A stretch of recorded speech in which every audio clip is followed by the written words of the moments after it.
Bom dia a todos. Estamos aqui com a presidente do Sindicato dos Médicos de São José do Rio Preto, a médica Merab Muniz. A senhora entrou em contato com o Diário da Região a partir de uma entrevista que a gente fez no balanço de 100 dias de governo do prefeito de Rio Preto, o coronel Fábio Cândido. E o jornal avaliou que a senhora vai falar a respeito das ponderações que ele fez em relação à senhora nos mesmos termos, né? Relativo a uma pergunta específica quando foi abordado o prefeito sobre a senhora, que foi que existia uma parceria entre vocês, que tinha uma união até durante a campanha e também até posteriormente, quando a senhora participou da questão da transição de governo, né? Em que momento houve essa ruptura com o coronel Fábio Cândido? Primeiramente, obrigada pela oportunidade. Uma das coisas que eu já faço questão de corrigir é que o coronel, ele apresentou na entrevista com vocês que eu auxiliei no projeto de governo dele em saúde. Eu não auxiliei. O documento que eu enviei para ele por WhatsApp foi publicado na íntegra no MTE. Então, assim, eu não só auxiliei, eu fiz todo o projeto de governo dele na saúde pública de Rio Preto. Ele também fala que, depois que ele esteve aqui e falou em redes sociais, mexendo de elogios e tudo mais, frente à minha atuação com ele em campanha, que, a propósito, eu pedi para que ele não inserisse meu nome, visto que eu estava dentro do governo do Edinho. Eu falei assim, olha, eu não quero me envolver com política, eu te ajudo, mas eu não quero me envolver com política. A partir dali, ele começou a ter inúmeras denúncias, então ele começou a me deixar de lado.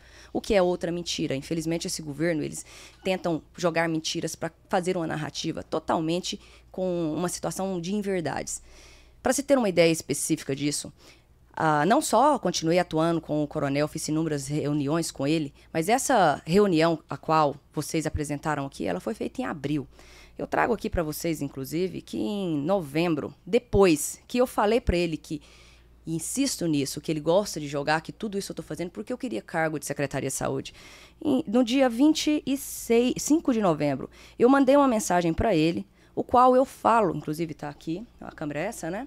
Está aqui, onde eu falo para ele que eu não tinha interesse no cargo de Secretaria de Saúde, que eu não achava que eu seria a pessoa adequada para pegar o cargo de Secretaria de Saúde devido às minhas intercorrências com Jorge Fares e tudo mais. E falei para ele que não, que se ele estava em dúvida entre eu e o Bottas, que assumisse o Bottas. Na sequência, nós estamos falando do dia 26 de novembro, ele me mandou esse áudio. Veja se esse áudio é de uma pessoa que está rompida com outra, conforme ele disse, uma pessoa que ele não queria colocar na gestão dele. Faço questão de ligar aqui. Oi, doutora, bom dia. Tia Vida, primeiro, gostaria de parabenizar pela sua humildade aí, né? Enfim, admiro muito isso nas pessoas, viu, doutora? Certamente eu vou querer contar com a senhora, assim, nos ajudando, né? E vamos avaliar, né, todas as possibilidades, tá bom? Vamos nos falando, eu acho que a gente vai começar agora a afinar mais, né, o nosso discurso, você já viu qual é a nossa linha, e fico feliz aí por a senhora querer nos ajudar, tá bom? Vamos nos falando, forte abraço, fica com Deus. Que data que é? Dia 26 de novembro. Então é impossível ele falar para mim que lá em abril, onde nós iniciamos, dali para frente ele recebeu um monte de denúncia, então a partir de então ele já estava me excluindo. Não, gente, no dia 26 de novembro ele apresentou isso. Só que o que eu vi durante o período de transição? Não ocorreu transição. Infelizmente, nós pegamos esse caos na saúde pública a partir do dia 1º, porque o coronel estava mais concentrado em comemorar viagem para os Estados Unidos, viagem para a Europa, semelhantemente Rubem Bottas, viagem para a praia, depois um retiro espiritual. E nisso, gente, eu avisando inúmeras vezes e recorrentemente que nós iríamos pegar uma epidemia de dengue caótica a partir do dia 1º. Uma das últimas mensagens que o secretário de Saúde já nomeado falou, nossa gestão começa a partir do dia 1º. Então, assim, a minha insistência para que eles pegassem, desculpa o termo, no tranco para começar a trabalhar foi demais. Inclusive, vou dar um exemplo clássico, a SWIFT, o projeto da SWIFT já estava na mão do governo desde o dia 16 de dezembro. Precisou vir... um centro ali de... Isso, precisou vir o governo do federal, precisou vir o Ministério da Saúde socorrer a saúde pública de Rio Preto com um projeto que eles já tinham em mãos.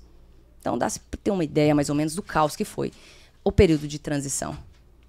Agora, deste começo, nesse pouco tempo, e aí depois desse rompimento, que no final do ano, a senhora que trabalhava lá como coordenação da emergência, não só foi afastada, como tem agora 5 processos administrativos, o mais recente depois da sindicância que teve da saúde, da questão do ponto de jornada de descumprimento, suposto descumprimento de jornada. 5. todos após eu me manifestar contra o governo. Que fique claro uma coisa, não é o contrário. Não foi assim, eu me manifestei não foi assim, tipo, abriram um processo administrativo contra a minha pessoa e então eu me manifestei contra o governo. Não foi assim, foi o contrário. Até então eu tinha 8 anos de atuação na saúde pública de Rio Preto, que fique claro, eu não era secretária de saúde, eu não era chefe de departamento. Na linha administrativa, gente, eu estava lá na ponta, entendeu? Acima de mim tinha uma série de pessoas as quais eu não conseguia resolver quantos médicos eu poderia contratar, eu vivia pedindo. Não sei quantos comunicados internos eu mandei para a antiga gestão implorando por contratação médica, ao ponto que eu usei o próprio sindicato para notificar, solicitando que médicos fossem repostos dentro do serviço. Então, assim, depois que eu me manifestei contra a atual gestão, então não foi o contrário, aí veio essa série de processos administrativos, cada um mais sem pé e sem cabeça do que o outro. 2 deles, por exemplo, por eu ter me manifestado contra o governo. Veja só, vivemos uma ditadura para eles, né? Mas quando, então, ocorreu o rompimento? O rompimento ocorreu ali na metade do mês de dezembro, que infelizmente não faço ideia especificamente do porquê, o coronel deixou de me responder e assim, e por mais que eu insistisse, eu acredito que é portanto que eu insistia no sentido de fazer as coisas acontecerem. Mas assim, o rompimento definitivo, onde eu me pus contra a gestão, foi no momento em que ele me colocou para escolher entre as equipes médicas e o governo dele. Ele quis colocar o caos que ele deixou a saúde pública de Rio Preto começar a partir do dia 1º, porque já virou um caos. Ele quis colocar a culpa nos médicos. E nesse momento ele me colocou contra a parede. Ou você vai defender os médicos ou você vai ficar quieta. Para não defender, mas para ficar na gestão. A minha integridade não tem preço. Fiz essa escolha de defender a classe médica e faria ela 200 vezes se fosse necessário, mesmo sabendo da perseguição política que eu sofreria a partir de então. Então, 2 processos a senhora fala com relação a críticas, parece que o fundamento é justamente por críticas a superiores. Isso. Não, crítica à gestão. À gestão. Exatamente. Outro que eu respondo está relacionado, inclusive, ao meu marido em função administrativa, que ele era diretor de uma unidade, eu era diretora do outro. Aí me surpreende uma PAD dessa assinada pelo Dr. Adilson Vendrone, que se faz de santo frente a uma situação dessa, gente, porque vamos lembrar que ele era o secretário de saúde do ano passado. Aí a gente vê o prefeito vindo aqui falando, teve prevaricação da saúde pública de Rio Preto e pega o secretário de saúde da gestão do Edinho, põe ele de secretário da administração e põe essa pessoa para coordenar essas sindicâncias. Gente, não tem o menor sentido, isso aí é uma aberração jurídica. Como que você coloca uma pessoa a qual teoricamente deveria estar deveria estar como também sendo investigado para ser o investigador? Que coisa, né? Mas posteriormente também, depois foi dito que essas denúncias chegaram no final de dezembro, o que coincide até com a data.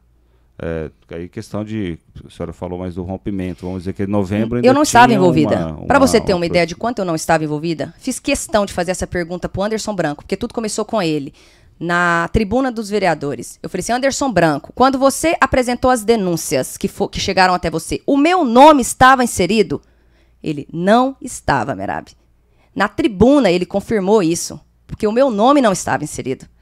Aí, a partir do momento que eu me manifesto, segunda-feira aí o meu nome aparece. Inclusive, eles tiveram a audácia, estão respondendo processo por isso, tanto ele quanto o Rubem Botas, por ter exposto o meu nome como sendo de 22 médicos que eles falavam, apenas o meu nome apareceu. Isso depois que eu me manifestei contra o governo. Então, eu não estava envolvida. O Anderson Branco foi testemunha disso dentro da Câmara dos Vereadores, que eu fiz questão de perguntar a ele. E a senhora acredita que levando esse processo para a Justiça vai paralisar essas apurações administrativas? Ou até não, eu não quero nem que paralisa. Eu quero que eles investiguem e mostrem a justiça verdadeira. Agora, vir falar para mim que pegar essas PADs e colocar para ser julgado por pessoas que eles escolheram, não tem o menor sentido. Vou dar um exemplo para vocês. Uma das pessoas que vai me julgar em uma dessas PADs é simplesmente a irmã de uma pessoa que foi nomeada por cargo comissionado uma semana depois que ela foi nomeada para me julgar. Tem a mínima chance de uma sindicância dessa ser imparcial? Então o que eu estou pedindo? Eu quero apenas que saia da mão de pessoas parciais, que não solta imagens de sindicância ainda sem dar direito aos médicos de defesa, já fazendo julgamento prévio na sociedade, e coloque na mão de uma justiça que seja realmente imparcial, porque na mão deles, gente, está descarado que não tem imparcialidade. Eles podem ter todas as provas possíveis de que eu não estava errada, que eu vou ser condenada. Então eu só quero o quê? Eu quero que tire da mão deles. Acharam alguma coisa para me julgar? Tá bom, então entregue para o juiz. Mas eles querem isso? Não, porque no momento que eu entrei com a medida pedindo para o juiz julgar, eles foram lá tentar pegar de volta. Por quê? Porque o objetivo deles não é fazer justiça. O objetivo deles é perseguição política comigo. O objetivo deles é me prejudicar. Mas aí são questões paralelas, um processo administrativo e um questionamento na justiça, né? A senhora tentou suspender, está tentando suspender, né? Não, eu estou tentando levar para a justiça. E mostrando fazer... para a justiça, assim, ó, eles estão falando que eu fiz isso, mas eu estava fazendo dentro da minha função como presidente do Sindicato dos Médicos. Ah, você não poderia fazer porque você era servidor público. Você não poderia. É um absurdo, gente. Falar que o servidor público ele não pode se manifestar contra. Mas mesmo assim, eu não tenho como tirar a minha vestimenta de presidente do Sindicato dos Médicos e chegar em um local que está completamente irregular, que foi o que aconteceu. Eu cheguei no plantão como plantonista e deparei com a unidade com 37 pacientes, sendo que o máximo que poderia ter ali era 15. E nesse momento eu me manifesto, nesse momento eu fiz filmagens para provar o que eu estava falando, inclusive abri boletim de ocorrência contra isso, inclusive chamei a GCM e falei assim, registra isso daqui. Por quê? Porque estava totalmente, o dimensionamento estava errado, tinha paciente ali esperando 4, 5 dias vaga. Aí o que eles fizeram? Inverteram a situação, ao invés de falar assim, nossa, nós estávamos errados, não, eles querem me colocar de errado, é uma das piadas que eu estou respondendo. Então o que eu estou querendo fazer? Tirar da mão deles e colocar em algum lugar que realmente vai fazer justiça. Tá certo. Doutora Merab, a gente então agradece a presença da senhora aqui, a gente abriu esse espaço aí atendendo uma solicitação sua e muito obrigado. Eu que agradeço a oportunidade.